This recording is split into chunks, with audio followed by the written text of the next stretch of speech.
Start करते हैं income tax computation से। अगर आपकी इनकम 12 लाख यानी 12 लाख है तो आप टैक्स कैसे सेविंग कर सकते हैं ये आप देखिए।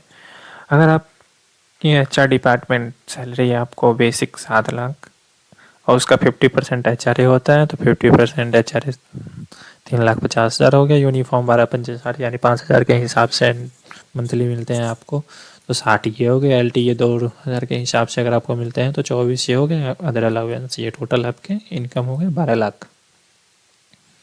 अब 12 लाख में आपका यूनिफॉर्म अलाउंस फुल्ली एग्जम्प्ट होता है जो आपको एग्जम्प्ट मिल जाएगा, इस पर कोई टैक्स नहीं भरना।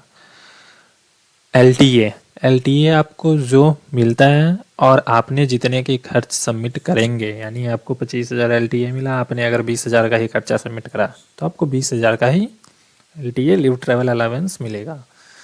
तो यहाँ पे आपको कंपनी से 24,000 रुपये की LTA मिला है पर आपने 20,000 ही खर्चा करा और उसे सबमिट करा तो आपको 20,000 का ही बेनिफिट मिलेगा। ठीक, ये रहा HRA आपने कितना, HRA कंपनी ने आपको कितना दिया 3.5 लाख और आपने HRA में बेनिफिट आपको कितना मिला 3,25,000 और HRA रेंट ऑफ पेमेंट कितना कर रहे हैं 30,000 रुपये पर मंथ। इसका कैलकुलेशन मैं आपको नीचे दिखाऊंगा। नेक्स्ट चलते हैं। ये स्टैंडर्ड डिडक्शन है जो सबको मिलती है, 50,000 का है ये। प्रोफेशनल टैक्स आपके हो गए, ये प्रोफेशनल टैक्स आपको मिलते हैं डिपेंड ऑन स्टेट। किसी का 200 रुपये, किसी का 250 रुपये ऐसे होता है। तो ये आपका 200 रुपये के हिसाब से हम मान के चलते हैं तो 2400 हो गए। ठीक, अब हम यहाँ पे आते हैं। यहाँ पे आपका टोटल इनकम कितना हो गया 12 लाख। यहाँ पे आपको ऐसे ही बेनिफिट मिल गए कितने की 475 की, 4,57,400 की, मतलब 4,57,000 की बेनिफिट मिल गए।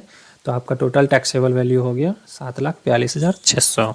इसमें आपको सेविंग बैंक से इंटरेस्ट मिल गया आपको 10,000। इससे ऊपर जाएगा तो ये टैक्सेबल हो जाएगी। इतने तक अगर आप सीनियर सिटीजन में नहीं हैं तो 10 से ऊपर आपकी अगर इंटरेस्ट बेनिफिट है तो वो टैक्सेबल हो जाएगी। इतने तक आप एग्जाम्प्ट में चल सकते हैं।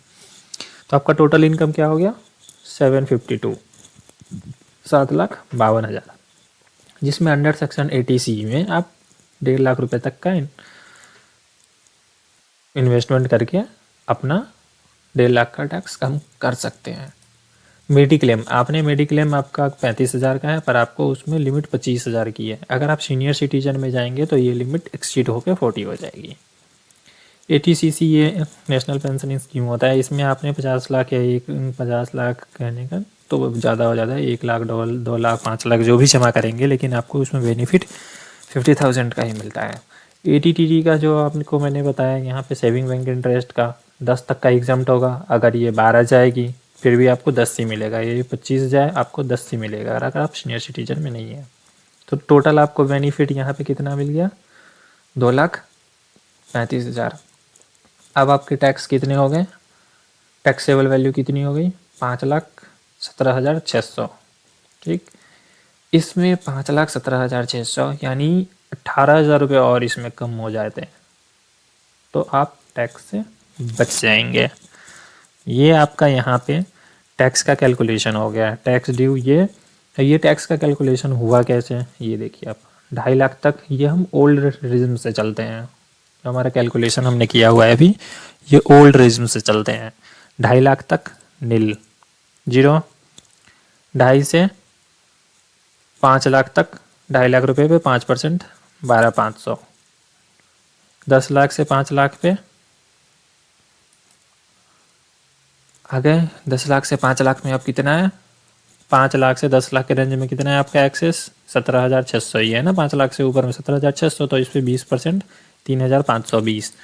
तो टोटल आपके ये हो गए 16,020, जिसमें हेल्थ सेस 4% लगता है। तो ये आपके यहाँ के टोटल टैक्स आपके इतने बन गए। अगर आपका TDS कटा होगा तो ये यहाँ पे TDS आके ये 0 हो जाएगी जो रिफंड हो जाती है। अब हम HRA का कैलकुलेशन देखते हैं। HRA होता है जो एक्चुअल रेंट रिसीव्ड, जो HRA जो आपको कंपनी से मिलता है 3.5 लाख। ठीक, अब हम आते हैं यहाँ पे उसके बाद आपने रेंट पेड किया 30,000 महीने, 12×5 = 36, 3,60,000। अब इसमें आता है rent paid minus 10% of basic salary. आपने रेंट पेड कितना किया?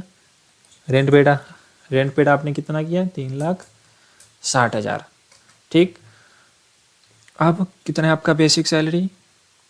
बेसिक सैलरी कितना है आपका? 7 लाख है। तो -10% ऑफ बेसिक सैलरी, तो ये हुआ है आपके 1,4,5 × 10%। कितना हो गया आपका? 70,000। तो इसमें से ये आपके 70,000 रुपये माइनस हो जाएंगे। Actual rent paid minus 10% of basic salary.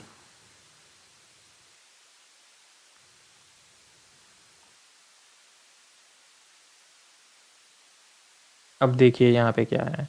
Actual rent paid हमने कितना करा है? ये है F70। F70 पे हम आते हैं। F70 है रेंट पेड, हमने ये करा minus F69 into 10% of basic salary. Rent received का होता है -10% ऑफ बेसिक सैलरी। ये भी कैलकुलेशन गलत है। ये आपको बेनिफिट मिलेगा यहाँ पे actual rent paid minus 10% of basic salary.